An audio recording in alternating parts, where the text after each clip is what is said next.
Hi అందరికీ. మనల్ని సత్య మార్గంలో నడిపించేది మన హృదయమే అని చెప్పుకున్నాం కదండీ! దాని మాట వినాలి. తప్పుదారి పట్టించే మనస్సుని ప్రయత్నపూర్వకంగా పక్కకు తప్పించాలి.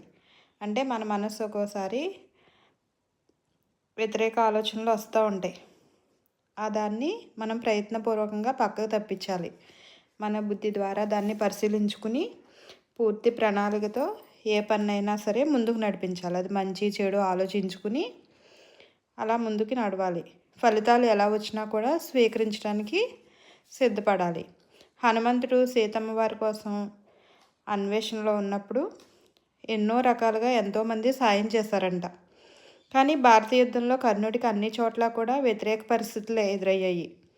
అయినా కానీ వాళ్ళందరూ కూడా ముందుకే వెళ్ళారు. అదే ధర్మం అంటండి.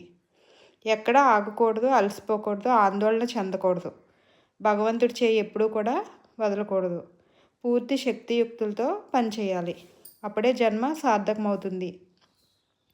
మనం అనుకున్న దానికి భిన్నంగా మరో విధంగా జరిగినా కూడా 1000 ఫలాలు లభించవచ్చు. ఇది చరిత్రలో జరిగింది. దైవానుగ్రహం ఉన్నప్పుడు మాత్రమే మనం అనుకున్నవి జరుగుతాయి. మనిషి అనుగ్రహంతో అలా జరగడం అన్ని వేళలా సాధ్యం కాదు. వసంతం కోసం కోయిలు ఎదురు చూడాలి. తానే వసంతాన్ని సృష్టించి చెట్టు మీద కూర్చుని కూయాలని అనుకోకూడదు. సూర్యుడు వచ్చే వరకు, ఉదయించే వరకు ఎదురు చూడాలి. ఎన్ని దీపాలు వెలిగించినా సూర్యుడి తేజం మనం సృష్టించలేం కదా.